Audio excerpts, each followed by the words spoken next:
What are we doing here? And where are we gonna go? It's like we just woke up one morning, and then it's welcome to the show.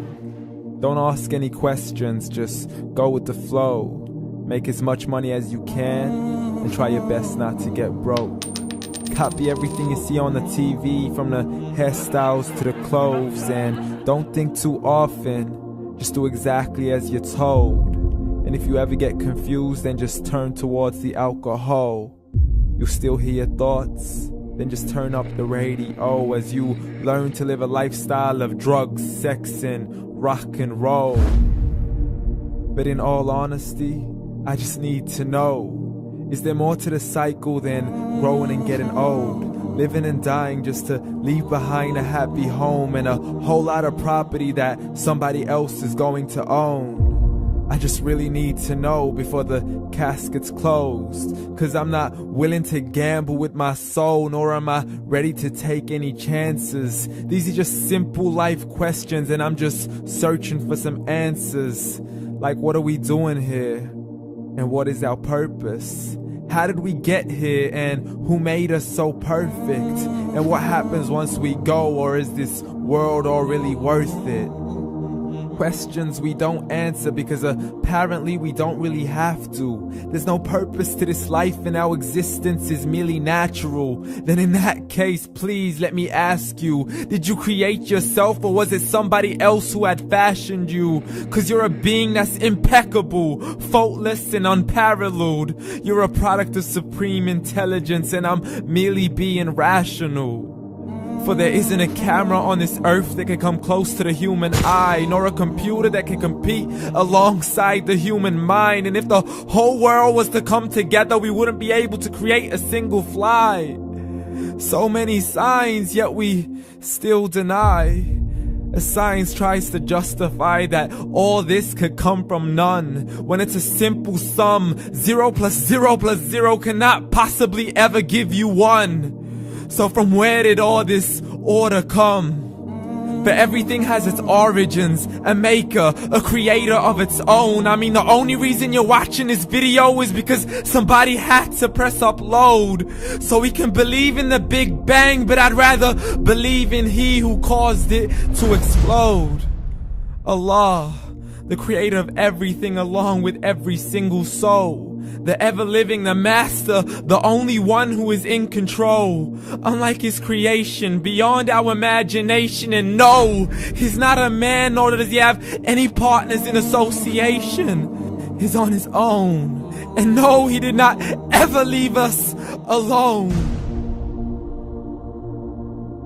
Just like every manufacturer, he left us with an instruction manual. The Quran and Islam, and I'm sorry to jump to conclusions, but it's the only one possible.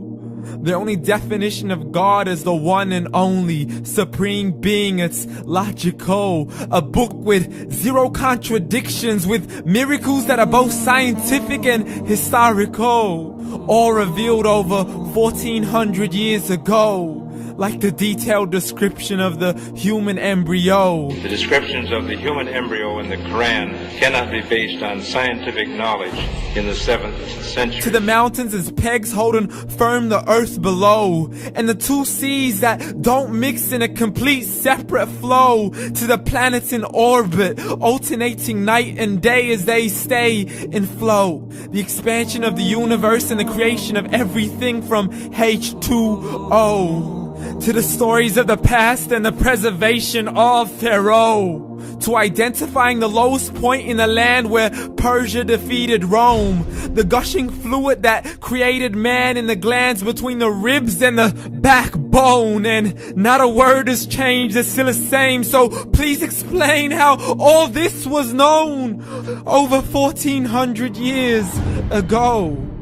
To a man who couldn't read or write as he would recite whatever the angels spoke. And if you still don't believe, please try to come up with something that's even close. But you can't, so we took God as a mockery and his messengers as a joke. Muhammad could not read or write. How's somebody who can't read or write gonna start a religion? Dismissed his scriptures as legends and tales of the ancient folk as we live life according to our whims, desires, and hopes. saying this life is the only home we will ever know. We will live then die, then simply turn to bones. YOLO! Correction, after the grass dies, the rain arrives and it regrows, and Allah promises to do the same thing to your very soul and bring you back from your very fingertips to your toes, as the all-seeing supreme being watches us so close, and we are surely being tested in our wealth, our health, and our self, and everything that we've been blessed with. So believe, for we will surely be resurrected and be brought back to our Lord and account for every single deed, as He hands us our books and orders us to read. From the bad to the good and everything in between. You yourself are sufficient for your own accountability, so don't be mad at me. You are the one who thought He wouldn't come back to me. I gave you a whole life long to search after me, but you were busy in all that which was temporary. So read, and glad tidings to all those who believed. And if you disbelieve, read. And don't let that day be the first day you find out what your life really means. Read.